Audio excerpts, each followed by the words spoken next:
We came with volunteers to Vuhledar to distribute food, potbelly stoves, sleeping bag for local residents. The fighting doesn't stop here, and local residents say that the Russians have recently begun to purposefully hit the city. We are hearing explosion a few blocks away right now.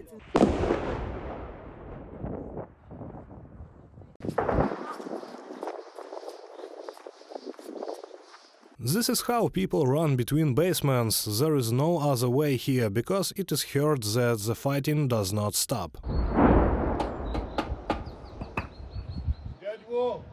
People leave shelters only to get food and drinking water. The streets of Vuhledar are deserted. Alexander goes around the basements of the nearest houses and calls his neighbors for humanitarian aid.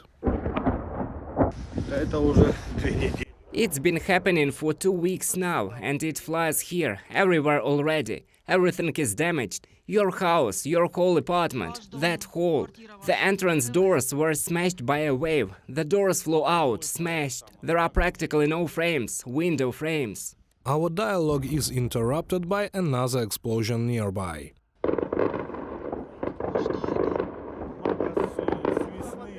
Alexander goes to the basement. After waiting a little near the shelter, we go with volunteers to the next address. All apartment buildings around are damaged and blackened from fires. The infrastructure of the city is 100% destroyed.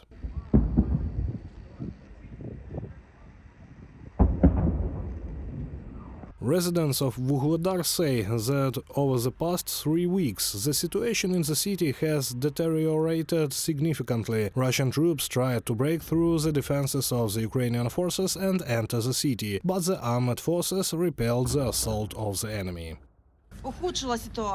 Has the situation worsened? On the 21st, we had 4 days of explosion. God forbid. First floor, my children's apartment, not a single window. See, they brought us water from Mayor Rybovsky. Well, we buy gas ourselves. We have cans. We buy ourselves. Valentina shows the conditions in which she has had to live for 10 months. Here we have a toilet, here we have a kitchen, here our balloons, here we are cooking. This is industrial water. Where do you get industrial water? We pump from well, we run there. Also, we have a barrel, there is still a little bit. That is where we live. Here is our bed, here is our table. I have been here for 10 months. Lena is already 11 months old, and the 15th she will be 11 months old. Where is your bed? Here is my bed. How many of you are here in total? 10 people.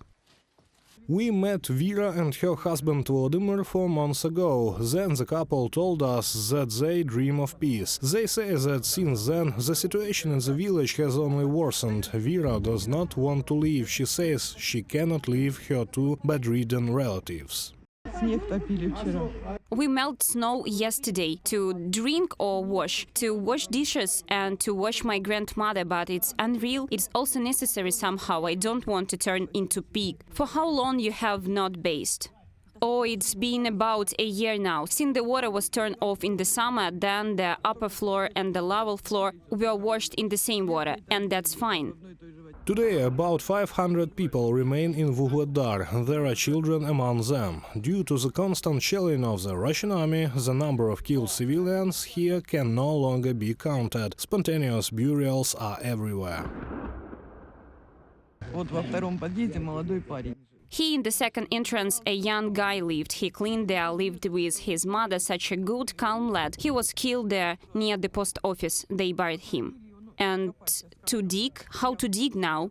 The pit from under the shell was good, they took it there, buried him. The next day a shell hit the same place and everything collapsed. Already dead, and then there is no rest. Volunteers from Kryvyi Rih traveled a distance of 400 kilometers to bring here almost 4 tons of humanitarian aid. We drove all night, not stopping, in order to have time to come into the city early in the morning. They brought food, hygiene products, potbelly stoves, water, thermal underwear, sleeping bags to peaceful people, so that they could somehow warm themselves near the stoves, sleep. They brought things, conversation, brought various products. Have you got a sleeping bag? Yeah, so strong that the wall flew out. From where you will not understand. What do you need? You took a sleeping bag. What else do you need?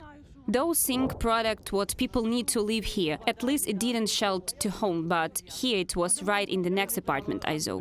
Over the past months, evacuation from the city has become more difficult due to the intensity of shelling, but it is still possible. The authorities urge people to leave and not to put themselves and their loved ones in danger. Reported by Serhiy Kudas, Anastasiia Volkova, UATV News.